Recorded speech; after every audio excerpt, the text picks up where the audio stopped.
امی کے کمرے کی بالکنی میں بیٹھی وہ بازو ہلا ہلا کے امی کو سمجھا رہی تھی. اچھا ٹھیک ہے. امی نے بیٹھ کے صدر صحیح کرتے ہوئے اسے ٹالا.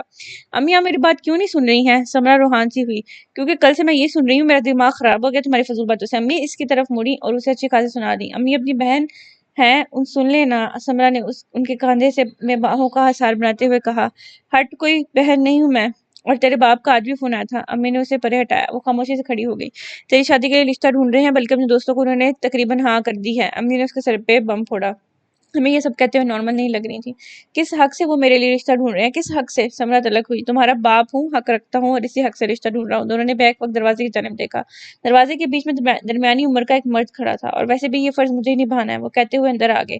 یہ حق آپ کو پہلے کیوں نہیں یاد آیا جب ایک بیوی اور بچی کے ہوتے ہوئے آپ نے دوسری شادی کی تھی؟ یہ حق تب کیوں نہیں یاد آیا جب مہینے میں ہمارے پاس صرف 2 دن کے لیے آتے تھے؟ سمرا کی آواز اونچی ہو گئی تھی. یہ کس لہجے میں بات کری اپنے باپ سے؟ امی نے اسے جھڑکا. تمہاری شادی میرے دوست کے بیٹے سے ہی ہوگی اور میں کچھ نہیں سنوں گا، ورنہ پھر تم انجام جانتی ہو. آخری بات انہوں نے امی کی طرف دیکھ کے کہی. وہ جیسے ہوا کی رفتار سے آئے تھے کہتے ساتھ ہی ویسے واپس چلے گئے، اور وہ دونوں بھی خاموشی سے بیڈ پر بیٹھ گئی. انجام سے مراد کیا تھا وہ دونوں اچھی طرح جانتی تھی. آسمان پر آہستہ آہستہ بادل چھا رہے تھے. کراچی میں بارش کیا بادل بھی نظر آ جاتے تھے تو لوگوں کی خوشی دیکھنے لائق ہوتی تھی. ذرا ذرا بوندیں بھی زمین پہ گرتی تو لوگ اپنے گھروں سے باہر آ جاتے. وہ بھی اپنی امی کو لے کر بلڈنگ کے ساتھ بنے چھوٹے سے گراؤنڈ میں آ جایا کرتی تھی ہمیشہ. امی 2 منٹ بعد ہی بھاگ کر واپس چلی جاتی. آج جب وہ نیچے آئی تو امی کو وہیں گھر پہ چھوڑ آئی تھی، اور خود بھی یہاں کہاں جا رہی تھی اسے نہیں پتا تھا. کوئی باپ ایسے کیسے کر سکتا ہے؟ وہ بس یہی سوچتے ہوئے چلتی جا رہی تھی. پھر وہ رکی اور اپنا رخ پچھلے جانب مڑا. وہ نظریں اٹھا کر اوپر اپنے گھر کی جانب دیکھا. یہ گھر اسی کے باپ کے نام تھا. وہ پہلے بھی یہیں رہتے تھے. ایک کمپنی میں اچھی جاب بھی تھی. امی ابو اور ان کی 3 سالہ سمرا. خوشحال گھرانہ. پھر ابو نے دوسری شادی کر لی کمپنی کے مینیجر کی بیٹی سے، بنا امی کو بتائے، بنا اجازت لیے. پھر وہ ہر ویکینڈ پر آنے لگے اور آہستہ آہستہ یہ وقفہ لمبا ہوتا گیا، اور مہینے میں ایک بار، پھر 6 مہینوں میں ایک بار، اور پھر سال میں آنے لگے. اور اب بالکل آنا ہی چھوڑ دیا تھا. وہ بس پیسے بھیجا کرتے تھے. یوں جیسے پیسوں سے ایک بیوی کو اس کا شوہر مل جائے گا، یوں جیسے پیسوں سے ایک بچے کو اس کا باپ مل جائے گا. پیسوں سے اگر رشتے ملتے تو آج دنیا کا ہر انسان خوش ہوتا. اس نے نظریں نیچے کر لی، پھر سے مین گیٹ کی طرف چل دی. آہستہ آہستہ قدم اٹھاتی وہ پتہ نہیں کہاں جا رہی تھی. آسمان اب کالے بادلوں سے پھرتا جا رہا تھا. ایسا زیادہ تر نہیں ہوتا تھا. تھوڑے تھوڑے بادل آیا کرتے تھے اکثر، اور وہ بھی بنا برسے چلے جاتے تھے. سڑک پہ نظریں جمائے وہ کسی اور ہی جہان میں لگتی تھی. آنسو لڑیوں کی صورت آنکھوں سے بہ رہے تھے. آج بھی ابو کو اس کی پرواہ نہیں تھی. آج بھی وہ اپنا فائدہ دیکھ رہے تھے. یہ نیا رشتہ بھی جو بنا رہے تھے وہ بھی ایک سودا ہوگا. کاروباری انسان کاروبار ہی جانتا ہے. اس نے تلخی سے سوچا. اپنی بیٹی چھوٹی تھی اس لیے میں یاد آئی. اب وہ بس بھاگ رہی تھی بنا ارد گرد دیکھے. آہستہ آہستہ آسمان سے بوندیں بھی گرنے لگی تھی. پورے 2 ماہ بعد بارش ہو رہی تھی. اسے بارش میں بھیگنا پسند تھا، حد سے زیادہ. جب بارش ہوتی تو اسے لگتا اس کا ہر دکھ، ہر تکلیف ختم ہو گئی ہے، یا پھر یہ بارش اس غم کو بہا لے گئی ہے. پر آج اسے یہ بارش نظر ہی نہیں آ رہی تھی. اسے بس اپنے باپ کے الفاظ کانوں میں سور پھونکتے ہوئے محسوس ہو رہے تھے. انجام سے مراد کیا تھا وہ اچھی طرح جانتی تھی. ڈھابے پر بیٹھے بیٹھے جب وہ اکتا گیا تو باہر آ گیا. لگتا ہے آج آسمان کا برسنے کا ارادہ ہے. آسمان کی طرف دیکھتے ہوئے اس نے کہا. آہستہ آہستہ وہ چلتا ہوا سڑک پر آ گیا. سڑک پہ چھوٹی چھوٹی کنکریوں کو پتھر مارتے وہ چلتا جا رہا تھا. سڑک سنسان تھی کافی. اسے بارش بالکل بھی پسند نہ تھی، اس لیے جب ایک بوند اس کے اوپر گرنے لگی تو وہ واپس ڈھابے پر جانے کے لیے مڑا. یکا یکا بارشوں کی بوندیں اس پہ گری تھی. تیز تیز چلتے ہوئے اس کی نظر اپنے جوتوں پہ پڑی. ایک جوتے کا ٹسمہ کھل گیا تھا. آسمان کی جانب دیکھا اور پھر واپس اپنے جوتوں کی طرف، اور پھر کندھے اچکا کر وہیں بیٹھ گیا. تسمے باندھ کر جب وہ مڑا تو اسے لگا کہ اس کے کمر سے کوئی بھاری وجود ٹکرایا ہے. ایک دم پیچھے مڑا تو وہی ساکت ہو گیا. چند پل لگے تھے اسے پہچاننے میں اس وجود کو. پچھلے دن جو لڑکی ڈھابے پہ آئی تھی، جو اسے حیرت سے دیکھ رہی تھی جیسے وہ کسی دوسری دنیا میں آیا ہو. زمین پہ پڑی تھی. اس لڑکی نے اٹھنے کی کوشش نہیں کی، بلکہ وہیں زمین پر بیٹھ کر اونچی اونچی آواز میں رونا شروع کر دیا. دوسری طرف سمرا اپنے حواسوں میں ہی نہیں لگتی تھی. اس کا دل چاہ رہا تھا یہ بارش ہو اور اتنی ہو کہ اسے بہا لے جائے. محترمہ آپ ٹھیک ہیں؟ مرد اب حیرت سے نکل آیا تھا اور انسانی ہمدردی سے پوچھا. ضرور کوئی عشق کا چکر ہوگا اور بے وفائی کے بعد بیچاری آنسو بہا رہی ہے. اس نے ہمدردی سے سوچا، جبکہ سمرا نے کوئی جواب نہیں دیا. اسے سنا ہی نہیں تھا. اس کے کانوں میں بس اپنے باپ کی آوازیں گونج رہی تھی. بارش تیز سے تیز ہوتی جا رہی تھی اور ریموٹ کو جھنجھلاہٹ ہونے لگی تھی. محترمہ کیا آپ مجھے سن رہی ہیں؟ کوئی گاڑی کے اوپر سے گزر جائے گا، اٹھ جائیں اور اپنے گھر جا کے یہ رونے کا شکر فرمائیں. زمور نے اس دفعہ تھوڑا اونچا کہا. وہ پورا بھیگ چکا تھا. اچھا ہوگا کوئی گاڑی مار دے، جان تو چھوٹ جائے گی. ہاتھوں سے منہ چھپا اسے تلخی سے کہا، اور آنسو اور پانی، بارش کا پانی چہرے پر بہہ رہا تھا. اور گھر تو وہ ہوتا ہے جہاں ماں باپ دونوں ہوں، جہاں ماں سے بڑھ کر باپ اور باپ سے بڑھ کر ماں آپ کے لیے قربانیاں دے، جہاں باپ کو سال میں ایک دفعہ نہ آنا پڑے بلکہ وہ رہتا ہے اس گھر میں ہو، نہ کہ وہ جہاں باپ اپنے مفاد کے لیے اپنی بیٹی کو استعمال کرے. سمرا نے چلاتے ہوئے کہا، زور سے ہنسنے لگی اور پھر ایک دم سے رونا دوبارہ شروع کر دیا. وہ کیوں اس کے سامنے سب کہہ رہی تھی وہ انجان تھی. زمر خاموشی سے اس کے سامنے تھوڑے فاصلے پر بیٹھ گیا۔ ان دونوں کا رخ ایک دوسرے کی طرف تھا۔ اماں کہا کرتی تھی جب کوئی دکھ میں ہو، پریشان ہو، بے شک وہ آپ کا دشمن ہو، اسے سہارا دیا کرو۔ اس سے کہا کرو سب ٹھیک ہو جائے گا، وہ اللہ ہے نا، وہ سب ٹھیک کر دے گا، اس کے فیصلے بہترین ہوتے ہیں، اللہ پر یقین دنیا کی ہر چیز سے زیادہ قیمتی ہے۔ اللہ پہ یقین دنیا کی ہر چیز سے زیادہ قیمتی ہے، زمر نے اسے دیکھتے ہوئے کہا۔ ہر بچے کا باپ اس کے پاس ہوتا ہے، پر میرے پاس ہوتے ہوئے وہ میرے پاس نہ تھے۔ سمرا نے گھٹنوں میں منہ چھپاتے ہوئے کہا۔ اس کے کپڑے پورے بھیگ چکے تھے۔ اللہ پر یقین دنیا کی ہر چیز سے زیادہ قیمتی ہوتا ہے، زمر نے اپنے آواز تھوڑی اور بلند کی۔ سب کے ابو ان کے لیے چیزیں لاتے ہیں اور میرے ابو پیسے بھیج دیتے تھے، جیسے پیسوں سے ان کا پیار بھی ملتا تھا۔ گھٹنوں سے سر رکھے وہ اپنے دل کی بھڑاس نکال رہی تھی۔ اللہ پر یقین دنیا کی ہر چیز سے زیادہ قیمتی ہوتا ہے، سمود نے وہی الفاظ دہرائے۔ بارش یوں ہی برس رہی تھی اور ایسا لگ رہا تھا وہ سمرا کے دل سے بوجھ کو بہا لے گئی۔ اب وہ چاہتے ہیں میں ان کے دوست کی بیٹی سے شادی کر لوں۔ اب انہیں اپنا حق یاد آ گیا، حق کے نام پر وہ میرا سودا کر رہے ہیں، میں انہیں وہ سودا کرنے دوں؟ سمرا کے آنسو اب تھم چکے تھے، مگر بارش کے ننھے قطرے چہرے کو بھگوئے ہوئے تھے۔ اللہ پر یقین دنیا کی ہر چیز سے زیادہ قیمتی ہوتا ہے، سمون نے اس بار بالکل دھیمے لہجے میں کہا۔ انکار؟ ان کی بات سے انکار کا انجام پتہ ہے کیا ہے؟ وہ میری ماں کو طلاق دے دیں گے۔ سمرا نے ایک جھٹکے سے سر اٹھا کر اسے دیکھا، جبکہ زمون نے آنکھیں میچی۔ وہ میری امی! اچانک وہ چیختے ہوئے رک گئی۔ میری امی ٹھیک ہیں، اسے اپنی امی یاد آ گئی تھی، وہ کھڑی ہو گئی تھی اور اس کے سامنے زمرد بھی۔ شام ہونے کو آئی تھی۔ فون ہے آپ کے پاس؟ بےتابی سے زمرد نے پوچھا۔ گلے میں جھولتا دوپٹہ جواب زمین کو چھو رہا تھا، بکھرے بال، سجی ہوئی آنکھیں، زمرد کو اس پر ترس آیا۔ ڈھابے میں چلیں، دیتا ہوں فون آپ کو۔ وہ دونوں ڈھابے میں آگے، بارش ہلکی ہوگی تھی اور اب سڑک پر رکشے اور گاڑیاں بھی نظر آ رہی تھی، بے شک اکا دکا ہی۔ زمرد نے اس کی طرف فون بڑھایا، سمرا نے خاموشی سے فون کو دیکھا۔ وہ دوسرا فون نہیں ہے، مجھے یہ استعمال نہیں کرنا آتا۔ پھر اس کی طرف دیکھتے ہوئے بے بسی سے بولی۔ وہ بٹنوں والا موبائل تھا۔ نہیں، آپ نمبر بولے، میں کال کر دیتا ہوں، زمرد نے لاک کھولتے ہوئے کہا۔ سمرا نے امی کا نمبر بتایا۔ بیل جا رہی تھی پر کوئی کال نہیں اٹھا رہا تھا، شاید میرا فون ان کے پاس ہو، میرا نمبر لکھیں۔ سمرا نے اپنا نمبر لکھوایا پر اس کا فون بند تھا۔ اللہ جی، میں کیا کروں، گھر جانا تھا پر امی پریشان ہو رہی ہوں گی میرے لیے، انہیں بتانا تھا میں ٹھیک ہوں۔ زمرد کو دیکھتے ہوئے اس نے فکر مندی سے کہا۔ نفیسہ؟ ہاں، نفیسہ کا نمبر یاد ہے مجھے، اسے اچانک یاد آیا۔ زمرد نے اس کا نمبر ڈائل کیا، چند لمحوں بعد کال اٹھا لی گئی۔ کال اٹینڈ ہونے پر زمرد نے اسپیکر آن کر کے فون دے دیا، کیونکہ کافی دنوں سے فون خراب تھا اس کا اور بنا اسپیکر کے آواز سنائی نہیں دے رہی تھی۔ ہیلو نفیسہ، میں سمرا بات کر رہی ہوں۔ سمرا نے جھپٹتے کے انداز میں اس سے فون لیا۔ سمرا، کہاں ہو تم؟ نفیسہ کی پریشانی میں ڈوبی ہوئی آواز اسپیکر سے باہر آئی۔ ہم آنٹی کو اسپتال لائے ہیں، ان کا بی پی بہت ہائی ہو گیا اور بے ہوش ہو کر اپنے کمرے میں پڑی تھی۔ نفیسہ نے اس کے سر پہ دھماکہ کیا۔ اس کے ہاتھ سے فون چھوٹا اور زمین پر گرا اور وہ دیوانہ وار سڑک کی طرف بھاگی، جبکہ زمرد نے زمین پر پڑا اپنا فون اٹھایا اور اس کے پیچھے بڑھا۔ ساری غلطی میری ہے، میں اپنے غم میں ان کا غم بھول گئی، بڑھاتی واپس پیدل بھاگ گئی تھی۔ رکیے محترمہ، میں رکشہ یا ٹیکسی رکواتا ہوں۔ زمرد نے اسے آواز دی پر وہ بنا سنے بھاگ رہی تھی۔ زمرد کی ایک دو آواز پر جب وہ نہیں رکی تو زمرد وہیں ٹھہر گیا، کیونکہ وہ جان گیا کہ وہ نہیں رکنے والے۔ ڈھابے پر آ کر اس نے دروازے کو تالا لگایا، شام ہونے والی تھی، اسے گھر جانا تھا۔ فون کے ساتھ اس نے زمین سے ایک اور چیز بھی اٹھائی تھی، وہ لاکٹ تھا، دل بنا ہوا تھا، اس کے ساتھ لمبی سی چین۔ اس نے وہ دل کھولا تو اس میں سمرا اور کسی خاتون کی تصویر تھی۔ زمرد فوراً پہچان گیا کہ یہ اس کی امی کی تصویر ہوگی۔ لاکٹ واپس بند کر کے اس نے جیب میں ڈالا اور گھر کی جانب پڑ گیا۔ 3-4 دن سے روز شہر جاتا ہے تو؟ زمرد خیر ہے نا؟ بڑے ماموں نے زمرد سے پوچھا۔ جی، تھوڑے عرصے عزت کی جگہ جاتا ہوں، اسے کچھ کام تھے، زمرد نے زمین سے گھاس کا تنکا توڑتے ہوئے کہا۔ وہ اور اماں بڑے ماموں کے گھر آئے ہوئے تھے اور چھوٹے ماموں کی فیملی بھی یہی تھی۔ ان تینوں کے گھر 5-5 منٹ کے فاصلے پر تھے، تو وہ اکثر بڑے ماموں کی صحن میں رات کو اکٹھے ہو جاتے اور کافی دیر تک باتیں کرتے رہتے۔ بڑے ماموں لکبیر اور ان کی اہلیہ روبینہ کے 2 بچے تھے، ایک 27 سالہ بیٹا فواد اور 21 سالہ بیٹی فاریہ، جبکہ چھوٹے ماموں امیر اور ان کی اہلیہ آسیہ کی ایک بیٹی تھی سمرین، جو فاریہ کی ہم عمر بھی تھی۔